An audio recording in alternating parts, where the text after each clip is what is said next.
Everything began when a group of rebels escaped justice from the British Crown by mutinying on a ship called the Bounty. For them, it was merely an escape, but it was also the first step in a story that would leave its mark on the darkest pages of history. Their refuge would soon turn into a place where blood, alcohol, faith, and sin became indistinguishable from one another. Its name was the Island of Plants. Centuries ago, in the 11th century, when the Polynesians first arrived on the island, the view was entirely different. Bringing animals with them, they began to build a life there. The land was fertile, the soil rich in minerals, and the freshwater sources abundant. It looked like paradise. Over time, this small community made contact with Narravia Island, about 500 kilometers away, and began to trade, living in prosperity. This lasted for 400 years, but no civilization can sustain its golden age forever. Eventually, the mines were depleted, trade collapsed, and hunger emerged. And the anger born from hunger slowly turned into civil war.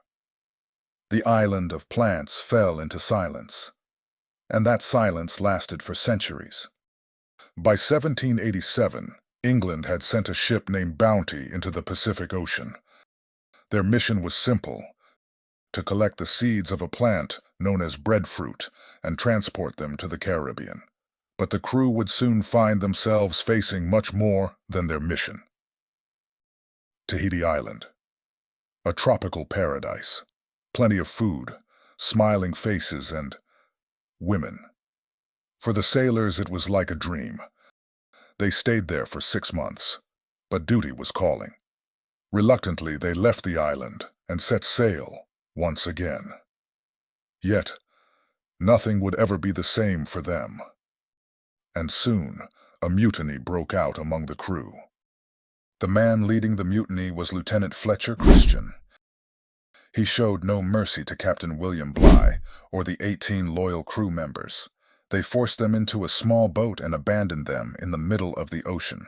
Miraculously, Bligh and his men rowed over 6,500 kilometers and survived. They swore vengeance for what had been done to them.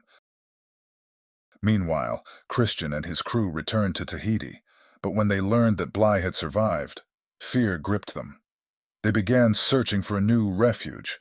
That refuge would be a place buried in the darkness of history. The Island of Plants. In 1790, the Island of Plants echoed with human voices once more. 9 European sailors, 12 Tahitian women, and 6 male slaves. A total of 27 people arrived, but there was a problem with the order. Things were not fair. The 12 women were divided among the sailors. The remaining 3 were shared among the 6 male slaves. This unfairness was a ticking time bomb. Meanwhile, one of the men, McCoy, learned how to make alcohol from the plants on the island. Soon, everyone had become addicted to the poison. One day, McCoy lost his temper. He cut off the ear of his female slave, Tevarua, for failing to catch fish. Overwhelmed by shame and pain, the woman threw herself off a cliff. At that moment, the island's silence was shattered forever.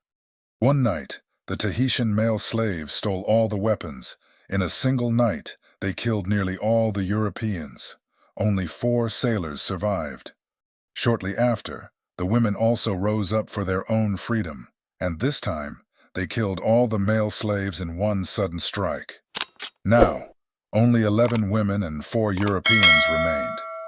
McCoy, consumed by alcohol and rage, completely lost control.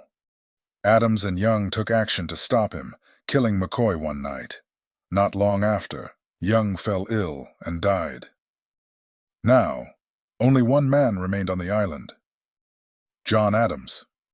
Adams was alone with 11 women. Over time, he had relations with all of them. He began to see himself as God's chosen messenger. He banned alcohol completely and turned to religion. He taught everyone to read the Bible and the children to pray. As the years passed, more children were born, and the population grew. A new society had been formed. The island of plants had become a religious colony.